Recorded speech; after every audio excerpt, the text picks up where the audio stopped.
Music Mylari POCSO ಪ್ರಕರಣ.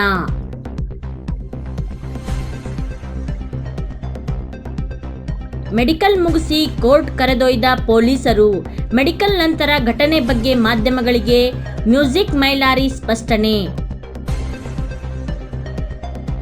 Trending star music Mylari ಅಂತ ಹೆಸರು ಮಾಡೋಕೆ ಎಷ್ಟು ಕಷ್ಟಪಟ್ಟಿದ್ದೀನಿ ಅಂತ ನನಗೆ ಗೊತ್ತು.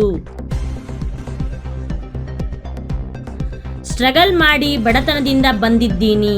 ಕೇಸ್ ಮಾಡ್ಯಾರ, ಕಾನೂನಾತ್ಮಕ ಹೋರಾಟ ಮಾಡ್ತೀನಿ. ನನಗೆ ಏಕೆ ಸಹಿಸಲಾರದೆ ಹಲವು ಬಾರಿ ಈ ರೀತಿ ಮಾಡಿದ್ದಾರೆ. ಕಾನೂನು ಇದೆ, ಬಾಬಾ ಸಾಹೇಬರ ಬರೆದ ಸಂವಿಧಾನವಿದೆ. ಎಲ್ಲರಿಗೂ ಅಲ್ಲಿ ನ್ಯಾಯ ಸಿಗುತ್ತೆ, ನನಗೂ ಸಿಗುತ್ತೆ. ನನ್ನದು ಯಾವುದು ತಪ್ಪಿಲ್ಲ ಎಂದು ಸ್ಪಷ್ಟನೆ ನೀಡಿದ ಮೈಲಾರಿ, ಬಾಗಲಕೋಟೆ ಜಿಲ್ಲಾ ಆಸ್ಪತ್ರೆಯಲ್ಲಿ ಮೈಲಾರಿ